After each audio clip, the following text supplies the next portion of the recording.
Hello students and viewer, आज के इस वीडियो में हम कॉम्बिनेशन ऑफ कैपेसिटर्स के बारे में बात करेंगे। देखिए, कैपेसिटर वो डिवाइस होती है जो एनर्जी को स्टोर करती है या चार्ज के फ्लो को अलाउ कर रही होती है गिवन पोटेंशियल डिफरेंस पर।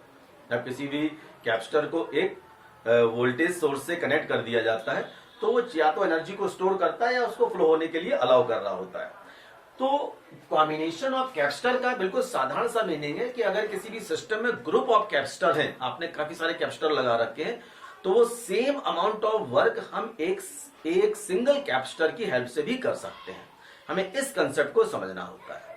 ठीक है, तो देखिए यहां पे मैंने एक डेफिनेशन बनाया हुआ है, आप इस डेफिनेशन को पढ़ सकते हैं। The equivalent capacitance of a group of capacitor is that value of capacitance of a single capacitor that allow the flow of charges और store the same amount of charges for a given potential difference as done by the combination. Meaning बिल्कुल साधारण सी है, यानी कि group of capacitor मिलकर जो work perform कर रहे हैं उसी अमाउंट यानी कि सेम अमाउंट पे वर्क हम सिंगल कैपेसिटर से ले सकते हैं। अब हमें यही समझना है कि किस तरीके से ग्रुप ऑफ कैपेसिटर्स को हम सिंगल कैपेसिटर में कन्वर्ट करें, यानी उसकी पूरी कैपेसिटी को हम किसी एक सिंगल कैपेसिटर के अंदर कैसे स्टोर कर सकते हैं। इस बात को समझना ही कॉम्बिनेशन ऑफ कैपेसिटर है, जिसको टू पार्ट्स में कैटेगराइज किया गया है। पहला है सीरीज एंड दूसरा है पैरेलल। तो सबसे पहले सीरीज की बात करते हैं। तो देखिए, मैंने एक सिस्टम लिया हुआ है और ये अरेंजमेंट एक सीरीज का है। इसको सीरीज कैसे बोलना है, तो आप देखें कि यहाँ पर 3 कैपेसिटर लगा रखे हैं। माफ कीजिएगा, मैंने n कैपेसिटर का अरेंजमेंट लिया हुआ है, C1, C2, C3 and Cn। तो आप यहाँ पर उसको देखेंगे कि पहले कैपेसिटर का सेकेंड प्लेट, फर्स्ट कैपेसिटर का सेकेंड प्लेट सेकेंड कैपेसिटर के फर्स्ट प्लेट से कनेक्टेड है। इसी तरीके से देखिए, सेकेंड कैपेसिटर का सेकेंड प्लेट थर्ड कैपेसिटर के फर्स्ट प्लेट से कनेक्टेड है। और इस प्रकार का कॉम्बिनेशन, ये पैटर्न चलता चला जा रहा है और इसी पैटर्न को हम सीरीज बोलते हैं। जनरली लाइफ में सीरीज के एग्जांपल ऐसे ही होते हैं। तो अब बात करते हैं कि ये वर्क कैसे करेगा, इसकी फंक्शनैलिटी क्या है। तो देखिए, मैंने इसको यहाँ पे एक वोल्टेज सोर्स से कनेक्ट कर रखा है, सेल ले रखा है। This is the positive terminal, this is the negative terminal. अभी फिलहाल C1, C2, C3, Cn जितने भी कैपेसिटर लगे हुए हैं, इन पर कोई भी चार्ज नहीं है, कोई चार्ज नहीं है। जैसे ही मैंने इसको वोल्टेज दिया, अभी मान लीजिए अभी फिलहाल C1, C2, C3 पर कोई भी चार्ज नहीं है, और जैसे ही मैंने इसको एक पोटेंशियल दिया, एक सेल दिया, एक पोटेंशियल डिफरेंस क्रिएट किया, वैसे ही ये कैपेसिटर चार्ज होना स्टार्ट हो जाएगा। अब कौन सा कैपेसिटर चार्ज होगा, इसको समझना जरूरी है। क्योंकि जैसे ही इसको हमने चार्ज का फ्लो किया, चार्ज का डायरेक्शन इस तरीके से होगा, और ये वाली जो प्लेट है ये पॉजिटिवली चार्ज हो जाएगी इस पॉजिटिव चार्ज के फ्लो होने की वजह से। अब होगा क्या, जैसे ही ये वाली जो प्लेट यानी कि पहले कैपेसिटर की फर्स्ट प्लेट पॉजिटिवली चार्ज होगी, तो इस पे अवेलेबल जितने भी फ्री इलेक्ट्रॉन्स होंगे उसको ये अट्रैक्ट करेगा, और ये वाली प्लेट नेगेटिवली चार्ज हो जाएगी इस साइड पर। यानी कि फर्स्ट कैपेसिटर का सेकेंड प्लेट नेगेटिवली चार्ज हो जाएगा, और इस पर बचे हुए जो पॉजिटिव इलेक्ट्रॉन्स हैं, जो पॉजिटिवली चार्ज हैं, वो यहां पर रिमेनिंग इस तरीके से आ जाएगा, इस तरीके से। अब क्या होगा स्टूडेंट, ये जो चार्ज है, माइनस चार्ज है, ये इंड्यूस चार्ज कहलाता है। Induce charge in the sense कि ये वाला चार्ज तो प्रोड्यूस किया गया है, ये जो चार्ज इसको मिला हुआ है positive charge due to the source, इस सोर्स की वजह से यहां पर, और ये जो चार्ज आया हुआ है ये इसकी वजह से प्रोड्यूस किया गया, इसलिए इसको इंड्यूस चार्ज बोलेंगे। फर्स्ट कैपेसिटर की सेकेंड प्लेट पर जो चार्ज आया हुआ है वो चार्ज आया है इसकी वजह से, इसलिए इसको इंड्यूस चार्ज बोलेंगे। ठीक है, और जो ये जो चार्ज आया हुआ है पॉजिटिव वाला चार्ज, ये आया है सोर्स वोल्टेज की तरह, वोल्टेज सोर्स मैंने लगा रखा है इसके थ्रू, यानी कि एक्सटर्नल जो मैंने अप्लाई किया हुआ उसकी वजह से आया हुआ है। अब होगा क्या, ये वाले पॉजिटिव चार्ज इस वाले पॉजिटिव चार्ज को रिपेल करेंगे, और रिपेल करके ये पहुंच जाएंगे इस साइड पर, C2 की इस प्लेट पर, और ये सेम एक्शन परफॉर्म करेंगे, ये नेगेटिवली चार्ज हो जाएगा। इसी तरीके से ये फिर से वही सेम कहानी, ये पॉजिटिवली चार्ज हो जाएंगे और ये हो जाएंगे नेगेटिवली चार्ज, और इसी तरीके से सो ऑन, यहां पर ये पॉजिटिव चार्ज और ये नेगेटिवली चार्ज। अब यहां पे आप देखें कि हर एक कैपेसिटर पर जो चार्ज का कॉम्बिनेशन है, जो मैग्नीट्यूड ऑफ चार्ज है वो सेम है। इस पर भी वही चार्ज है, plus minus plus minus plus minus plus minus, यानी कि इनके ऊपर जो अवेलेबल, इन पर जो अवेलेबल जो चार्ज है वो सभी सेम है, या मैं ऐसा कहूं कि चार्ज का जो मैग्नीट्यूड है सीरीज में वो सेम होगा। Magnitude of charge in each capacitor will be same, वो सेम होगा। अब देखिए एक यहां पे एक रिलेशन है कि पोटेंशियल क्या होगा इसके पर, क्या पोटेंशियल भी सेम होगा? तो देखिए पोटेंशियल के रिलेशन आपने पढ़ रखा है, Q इक्वल टू CV।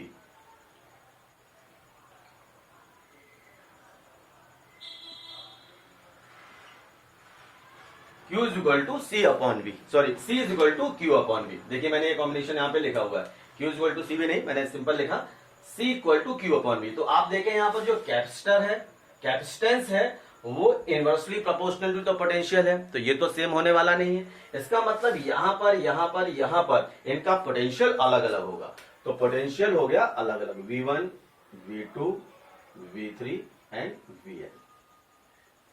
ठीक है, पहली बात तो ये समझे, इसका मतलब क्या है कि potential will be different, potential difference will be different, ये बात। अच्छा, एडवांस में एक बात और बता दूं कि इसका जो इक्विवेलेंट निकलेगा, यानी कि इक्विवेलेंट जो कैपेसिटेंस निकलेगा, वो किसी भी इंडिविजुअल कैपेसिटेंस से लेस होगा, यानी कि ये बात भी हम नोट कर लेते हैं, उसको चेक कर लेंगे, यानी कि the value of equivalent capacitance will be less than the individual capacitance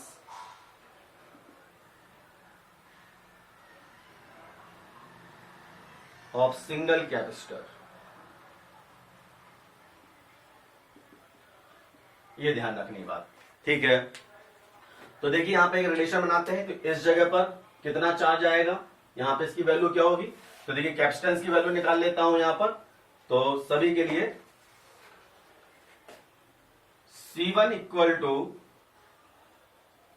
Q upon V1, similarly C2 equal to Q upon V2 and C3 equal to Q upon V3। अब student देखिए total जो potential है वो तो V ही है, तो यहां पे एक रिलेशन क्या बनेगा, यानी कि इस पूरे सिस्टम का जो पोटेंशियल है वो तो V है, V equal to V1 plus V2 plus V3। तो यहां पर मुझे V1 की वैल्यू चाहिए होगी, तो आप V1 की वैल्यू भी यहां से प्रोड्यूस कर सकते हैं, V1 equal to Q upon C1, V2 is equal to Q upon C2 and V3 equal to Q upon C3 and Vn equal to Q upon Cn। इसी तरीके से ये पोटेंशियल भी Vn तक जाएगा।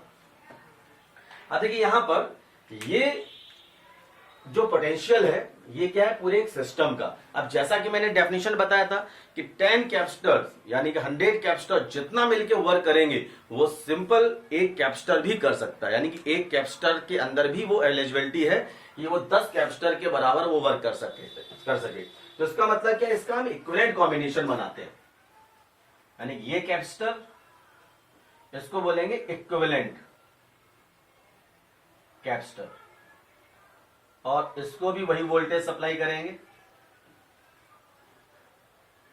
प्लस माइनस भी, यानी कि जितना पोटेंशियल ये सभी C1 C2 C3 Cn capacitor मिलके स्टोर कर रहे हैं, उतना ही पोटेंशियल, उतना ही चार्ज, उतनी ही एनर्जी ये अकेला स्टोर कर सकता है। क्लियर? तो देखिए इसके अकॉर्डिंग आपका V कितना होगा, मैं यहां पे लिख देता हूं V कैपेसिटेंस, इसी जगह पे लिख देता हूं V equivalent is equal to कितना हो जाएगा, Q अपॉन C इक्विवेलेंट, ये लिख दिया मैंने। ठीक है, चलिए आप थोड़ा सा मैं इसको इरेज करूंगा और V1 V2 और V3 और Vn की वैल्यू को यहां पे पुट करते हैं और एक रिलेशन निकालते हैं। चलिए V1 की वैल्यू क्या है यहाँ पर Q अपॉन C1। अच्छा, इसी तरीके से ये जो V1, V2, V3, Vn क्या है, ये भी V इक्विवेलेंट है, तो V इक्विवेलेंट की वैल्यू कितनी हो जाएगी, Q upon C equivalent. V1 की वैल्यू यहां से Q upon C1 plus Q2 upon C2 and so on Qn upon Cn। Sorry Q2 नहीं होगा ना Qn होगा, हाँ Q अपॉन Cn। Q से Q कैंसल आउट और ये बचेगा 1 upon C equivalent equal to 1 upon C1 plus 1 upon C2 plus dot dot dot 1 upon Cn। This is the equivalent. अब इसको सिंप्लीफाई करके कैसे लिख सकते हैं, यानी कि हम इसको बोल सकते हैं कि 1 upon Cn equal to I equal to या n इक्वल टू 1 से लेकर n तक, और इसको बोला जा सकता है 1 अपॉन Cn, 1 अपॉन Cn। तो देखिए यहां पर हमने इक्विवेलेंट का रिलेशन फाइंड आउट किया है, 1 upon Cn is equal to this one. अब इसका हम इस सीरीज की वजह से प्रोड्यूस होने वाले पोटेंशियल डिफरेंस की वैल्यू को फाइंड आउट करते हैं। तो मैं इसको इरेज करता हूं, आप इसको नोट कर लीजिए, इसके बाद मैं आपको इसको पोटेंशियल डिफरेंस की वैल्यू बताता हूं। सो नेक्स्ट हम समझते हैं स्टूडेंट्स कि इस सिस्टम के अरेंज में, इस सिस्टम के में जो पोटेंशियल डिफरेंस होगा वो कितना होगा, यानी कि सीरीज के अकॉर्डिंग इस पूरे सिस्टम को लेके what will be the value of the potential difference. तो पोटेंशियल डिफरेंस की वैल्यू को फाइंड आउट करते हैं। तो देखिए यहीं से रिलेशन स्टार्ट करते हैं कि सभी में देखिए चार्जेस तो सेम है, इसका मतलब क्या हुआ, Q इज इक्वल टू, इसके लिए वैल्यू लिखेंगे C1 V1 equal to C2 V2। और पोटेंशियल डिफरेंस निकालने के लिए हम ये मान लेते हैं कि अभी दो कैपेसिटर का कॉम्बिनेशन बना हुआ है, ठीक है। तो C1 V1 is equal to C2 V2। तो इन दोनों के अकॉर्डिंग जो पोटेंशियल की वैल्यू होगी वो होगी V1 plus V2, V1 plus V2। अब देखिए यहां पर V1 की वैल्यू हम निकाल लेते हैं, V1 equal to V minus V2। इस वाले इक्वेशन में, यानी कि जो क्वेश्चन नंबर फर्स्ट मैंने जिसको माना हुआ है, यहां पर V1 की वैल्यू को प्लेस करते हैं। तो मैं देखिए यहां पर लिख रहा हूं C1, V1 की वैल्यू होगी V minus V2 equal to C2 V2, ठीक है। इसको मल्टीप्लाई करते हैं, C1 V minus C1 V2 equal to C2 V2। इसी तरीके से C1 V इक्वल टू, इस साइड पे आएगा ये पॉजिटिव हो जाएगा, V2 कॉमन निकाल लेते हैं, V2 कॉमन निकलेगा तो आ जाएगा C1 प्लस C2, और यहां से हम पोटेंशियल V2 निकल के आएगा C1 V upon C1 plus C2। तो देखिए यहां पर पोटेंशियल V2 की वैल्यू मैंने निकाल ली। इसी तरीके से V1 की जो वैल्यू होगी, V1 की वैल्यू हो जाएगी C2 V upon C1 plus C2। तो इस तरीके से V2 माइनस V1 करके हम पोटेंशियल डिफरेंस को फाइंड आउट कर सकते हैं। कुछ स्पेशल केस, अगर मान लीजिए यहाँ पे केवल दो कैपेसिटर होते हैं तो what will be the equivalent, इसका इक्विवेलेंट रिजल्ट क्या होगा, जैसे मैंने पोटेंशियल के लिए निकाल रखा है। तो बिल्कुल सिंपल सा है रिलेशन है यहाँ पर, जो आप डायरेक्ट याद कर सकते हैं, 1 upon C equivalent equal to 1 upon C1 plus 1 upon C2। Then after C1 C2 LCM होगा और ये हो जाएगा C1 प्लस C2। किसकी वैल्यू आ रही है, C इक्विवेलेंट की, और C इक्विवेलेंट की जो वैल्यू होगी ये पलट जाएगा C1 C2 upon C1 plus C2। ये टू कैपेसिटर के लिए वैलिड है। अब एक और केस देख लेते हैं, अगर दोनों कैपेसिटर की वैल्यू सेम होती है, सपोज दैट दोनों जो कैपेसिटर है उनका कैपेसिटेंस सेम है, C1 और C2 का वैल्यू C के इक्विवेलेंट है, तो यहीं पर हम इक्वेशन लगा देते हैं। मैं इसको इरेज कर रहा हूं, ये पोटेंशियल डिफरेंस था अक्रॉस द टू कैपेसिटर, दो कैपेसिटर के अक्रॉस में। चलिए इसको इरेज करते हैं। अगर C1 और C2 दोनों कैपेसिटर का जो वैल्यू है सेम है, कैपेसिटेंस का वैल्यू सेम है, C1 C2 इक्वल टू अगर C हो जाता है तो यहां पे जो C इक्विवेलेंट की जो वैल्यू आएगी याद रखेंगे, तो ये क्या हो जाएगा, C into C upon C plus C। तो कितना हो जाएगा, C स्क्वायर अपॉन 2C। इसको कैंसिल आउट कर देंगे तो आप देखेंगे कि आंसर आ जाएगा C equivalent is equal to C by 2।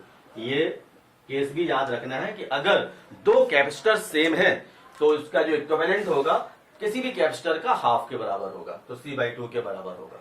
ठीक है स्टूडेंट्स, अब हम समझते हैं पैरेलल कॉम्बिनेशन। तो स्टूडेंट्स चलिए पैरेलल कॉम्बिनेशन को समझ लेते हैं। तो देखिए यहां पर मैंने एक सेल का यूज किया हुआ है और इस पर एक V पोटेंशियल डिफरेंस अप्लाई किया। तो यहाँ पे प्लस, यहाँ माइनस।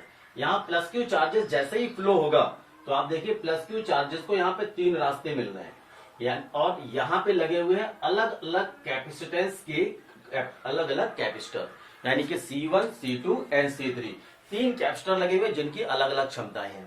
तो जैसे ही चार्ज यहाँ पे जाएगा तो ये चार्ज 3 पार्ट्स में डिवाइड हो जाएगा, और ये जो कैपेसिटर है अपनी कैपेसिटी के अकॉर्डिंग उतना ही अमाउंट का चार्ज स्टोर करना स्टार्ट कर देंगे। यानी कि अब जो चार्ज पहले वाले केस में जो सेम था वो सेम ना रहते हुए यहाँ पर डिवाइड हो गया। अब जो अप्लाइड पोटेंशियल है इन सभी कैपेसिटेंस के लिए बराबर होगा। इस केस में जो पोटेंशियल होता है वो सेम होगा, क्योंकि पैरेलल कॉम्बिनेशन में याद रखना है। तो पैरेलल कॉम्बिनेशन में क्या याद रखेंगे कि जो पोटेंशियल होगा, या sorry potential difference will be same. जितना पोटेंशियल डिफरेंस इसके लिए होगा उतना ही पोटेंशियल डिफरेंस इसके लिए होगा, उतना ही पोटेंशियल डिफरेंस इसके लिए होगा। लेकिन चार्ज के केस में क्या होगा कि चार्ज डिस्ट्रीब्यूटेड हो रहा है। जैसे ही यहां पर आएगा इस पोजीशन पर, इस जगह पोटेंशियल हाई, यहां पर पोटेंशियल लो। ठीक है, तो इन सभी के लिए जो पोटेंशियल डिफरेंस है कैपेसिटर के लिए वो सभी जगह पे सेम होगा। चार्ज 3 पार्ट में डिवाइड हो रहा है और ये चार्ज जितने भी कैपेसिटर हैं अपनी अपनी कैपेसिटी के अकॉर्डिंग स्टोर करेंगे चार्ज को। यानी कि potential difference will be same but charge will be distributed. Charge will be distributed. Charge distributed हो जाएगा।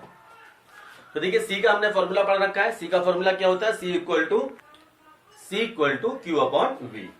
यानी कि फॉर्मूला पढ़ रखा है C equal to Q upon V, और यहां पे चार्ज कितना हो जाएगा? Q equal to CV। ये रिलेशन हमने पढ़ रखा है। अब यहां पे चार्जेस अलग अलग है, तो टोटल चार्ज कितना होगा? Q equal to Q1 plus Q2 plus Q3। ये चार्ज होगा, क्योंकि 3 सिस्टम मैंने जोड़ रखे हैं तो 3 यहां पे ले लिए। Q equal to Q1 plus Q2 plus Q3। तो इसके अकॉर्डिंग यहां पर कितना चार्ज होगा, यहां पे कितना चार्ज होगा, यहां पे कितना चार्ज होगा, उसकी वैल्यू हम निकाल लेते हैं। इसका मतलब Q1 की वैल्यू जो आएगी वो कितनी आएगी? Q1 की वैल्यू C इंटू V, यानी कैपेसिटेंस कितना है? C1। पोटेंशियल क्या होगा? सेम होगा। इसी तरीके से Q2 कैपेसिटेंस कितना है? C2। पोटेंशियल कितना होगा? V होगा। Q3 के लिए इस जगह पे चार्ज कितना आएगा? यानी कैपेसिटेंस है C3 और पोटेंशियल है V, और Q इक्वल टू CV। तो Q क्या होगा? अब देखिए इसका इक्विवेलेंट हम बनाते हैं यहां पर, जैसा कि कंसेप्ट हमने सीख रखा है। तो इक्विवेलेंट के लिए यानी कि सेम वर्क करेगा, जितने ग्रुप ऑफ कैपेसिटर मिलकर वर्क कर रहे होंगे, तो दिस इज द इक्विवेलेंट। ये इसका इक्विवेलेंट होगा। यहां पर this is the negative terminal and this is the positive terminal. यहां पर C इक्विवेलेंट, तो कितना चार्ज स्टोर करेगा? जितना चार्ज यहां से जा रहा होगा टोटल चार्ज, और पोटेंशियल कितना होगा उसके लिए? सेम होगा। तो इसके लिए जो क्वेश्चन बनेगी C equivalent equal to Q equivalent equal potential will be same. तो देखिए यहां पर फॉर्मूला लग में वैल्यू पुट करते हैं, तो ये क्या हो जाएगा? C equivalent V equal to Q1 की value C1V plus C2V plus C3V। V सभी से कैंसल आउट, और ये मिलके आ गया C equivalent equal to C1 plus C2 plus C3। This is the equivalent, this is the parallel combination of result. याद रखें कि इसके लिए जो इक्विवेलेंट रिजल्ट है वो कितना होगा, यानी कि टोटल कैपेसिटेंस कितना होगा, इन तीनों का कॉम्बिनेशन को एक कैपेसिटर में कन्वर्ट कर दिया। यही कंसेप्ट था, यानी कि जो 2, 4, 10 कैपेसिटर मिलकर जितना वर्क करेंगे, जितनी एनर्जी को स्टोर करेंगे, वो अकेला एक अकेला कैपेसिटर भी कर सकता है। तो यहां पर हमने क्या है, कॉम्प्लेक्सिटी को सिंप्लिसिटी में कन्वर्ट किया है। जो लार्ज अमाउंट ऑफ कैपेसिटर थे उनकी कैपेसिटी को किसी एक कैपेसिटर के अंदर स्टोर करना सीखा है, और ये कॉम्बिनेशन ऑफ कैपेसिटर हमें इसी बात को समझाता है कि किस तरीके से हम सीरीज में लगे हुए कैपेसिटर को एक कैपेसिटर में कन्वर्ट कर सकते हैं, किस तरीके से हम पैरेलल में लगे हुए कैपेसिटर को एक कैपेसिटर में कन्वर्ट कर सकते हैं। तो देखिए क्योंकि जितने भी नंबर ऑफ कैपेसिटर यहाँ पे पैरेलल में थे उन सबका जो रिजल्टेंट है मैंने CQ मान लिया। जितनी इनकी क्षमता थी उतनी अकेली इसकी क्षमता थी। सेम अमाउंट ऑफ चार्ज जो C1, C2 और C3 जो स्टोर करेंगे उतना ही चार्ज ये अकेला स्टोर कर लेगा उसी पोटेंशियल डिफरेंस पर, सेम पोटेंशियल डिफरेंस पर, सेम करंट पर। जितना चार्ज स्टोर कर रहा है उतना ये स्टोर कर रहा है। तो इसके अकॉर्डिंग मैंने इक्वेशन यहाँ पे लगाया हुआ और देखिए वैल्यू यहाँ पे सामने। अब बात आती है स्टूडेंट कि यहाँ पर पोटेंशियल की वैल्यू क्या होगी। तो देखिए पोटेंशियल की वैल्यू तो यहाँ पर सेम है। अगर हम पोटेंशियल की वैल्यू को देखें तो यहाँ पर V इक्वल टू Q1/C1। इसके लिए दूसरी जगह भी आप देखेंगे Q2/C2। तो जो पोटेंशियल आ रहा है वो तो सेम होगा सभी कैपेसिटर के लिए, लेकिन चार्जेस की यहां पर वैल्यू डिफरेंट होगी। तो हम चार्ज की वैल्यू को फाइंड करते हैं कि हर एक कैपेसिटर पर चार्ज की वैल्यू कितनी आ रही होगी। तो इसके लिए हम यहां पर 2 कैपेसिटर का कॉम्बिनेशन कंसीडर करते हैं। तो अगर हम 2 कैपेसिटर का कॉम्बिनेशन यहां पर सेलेक्ट करें और यहां पर हम इस पर अवेलेबल चार्ज की वैल्यू को फाइंड करें तो इसका जो, क्योंकि ये पैरेलल में कनेक्टेड है, तो इसका जो इक्विवेलेंट रिजल्ट आएगा C equivalent equal to C1 plus C2 और जो चार्जेस होंगे वो Q equal to Q1 plus Q2, यानी इस पे Q1 चार्ज होगा, इस पे Q2 चार्ज होगा और टोटल जो चार्ज होगा उसकी वैल्यू होगी Q। तो Q चार्ज यहां से गया, कुछ चार्ज इसने लिया, कुछ चार्ज इसने लिया अपनी कैपेसिटी के अनुसार, लेकिन टोटल चार्ज तो Q ही रहेगा। तो Q1 और Q2, Q1 इस पर हो सकता है, Q2 इस पर हो सकता है, ठीक है, कितना भी चार्ज हो लेकिन टोटल चार्ज Q ही रहेगा। तो आप देखिए यहां से हम वैल्यू निकालते हैं चार्ज की, Q1 और Q2 की वैल्यू क्या होगी। तो किसी एक को यहां पर रिप्लेस कर लेते हैं। मैंने लिखा यहां पर Q minus Q2 equal to Q1, Q minus Q2 equal to Q1। अब देखिए यहां पर एक पैटर्न ध्यान रखना है आपको। V इक्वल टू, इसके अकॉर्डिंग अगर पोटेंशियल देखें, V equal to Q1/C1 equal to Q2/C2। अगर पोटेंशियल देखा जाए इन दोनों प्लेट्स पर तो पोटेंशियल तो सेम आएगा, Q1/C1 Q2/C2, ये पोटेंशियल सेम होगा। यहां पे पोटेंशियल कितना होगा, कैसे निकालते हैं, Q इक्वल टू CV से, Q इक्वल टू CV। तो V तो यहाँ पे कॉमन था, तो जो पोटेंशियल होगा वो दोनों प्लेट के लिए सेम होगा। इसका मतलब Q1/C1 इक्वल टू Q2/C2। इस रिलेशन का हम यूज करेंगे, यानी कि मैं यहां पे लिख रहा हूं Q1/C1 इक्वल टू Q2/C2। अब देखिए इसको अरेंज कर लेते हैं, Q1/C2 इक्वल टू Q2/C2 और चार्ज की वैल्यू फाइंड आउट कर लेंगे। तो देखिए एक रिलेशन हमारा ये रखा हुआ है, इस Q1 को यहां पर प्लेस कर देते हैं। तो मैं देखिए प्लेस कर रहा हूं Q minus Q2 into C2 equal to Q2/C2। Multiply करिए, Q C2 minus Q2/C2 equal to Q2/C2। ये उधर जाएगा, Q C2 is equal to C2 common निकाल लीजिए, कुछ गड़बड़ हुआ, Q1/C2 और Q2/C1, माफ कीजिए Q2/C1 होगा, Q2/C1 Q2/C1, ये उधर चला जाएगा और Q2 कॉमन आ जाएगा, Q2 कॉमन आएगा, C1 प्लस C2 होगा। ध्यान देने एक बार, वहां मिस्टेक हुआ, Q1/C2 और C1/Q2, Q1/C2 C1/Q2 मैंने सही से लिखा हुआ है यहाँ पर। और इस जगह पे Q1 का वैल्यू मैंने प्लेस किया है यहाँ पर, इस जगह पे, इसके प्लेस पर Q1 का वैल्यू प्लेस किया हुआ है, Q minus Q2 into C2 Q2/C1। C2 को मल्टीप्लाई करेंगे अंदर, QC2 minus Q2/C2 equal to Q2/C1। ये वाला माइनस वाला टर्म इस साइड पर आएगा, ये हो जाएगा पॉजिटिव और दोनों में से Q2 कॉमन आ जाएगा तो बचेगा C1 प्लस C2। अब यहां से हम Q2 की वैल्यू को फाइंड कर सकते हैं। तो Q2 यानी कि चार्ज ऑन सेकेंड कैपेसिटर हमको मिल जाएगा QC2/C1 प्लस C2। इसी तरीके से charge on, similarly charge on first capacitor आप निकाल सकते हैं QC1/C1 प्लस C2। तो देखिए किसी भी पैरेलल कॉम्बिनेशन में हमने टोटल इक्विवेलेंट कैपेसिटेंस निकाला, हमने पोटेंशियल निकाला और यहाँ पे टोटल चार्ज भी निकाल लिया कि इनके पास में चार्ज कितना स्टोर होगा। पोटेंशियल की वैल्यू तो सेम होगी, V equal to Q1/C1 Q2/C2, but charges will be distributed. तो चार्ज Q1 यानी इस प्लेट पर जो चार्ज की वैल्यू होगी वो QC1/C1 प्लस C2। इसी तरीके से इस वाले प्लेट पर यानी कि सेकेंड कैपेसिटर पर जो चार्ज का वैल्यू होगा QC2 C1 प्लस C2। इन सभी पैटर्न का हम यूज न्यूमेरिकल लगाने के लिए कर सकते हैं। Thank you so much.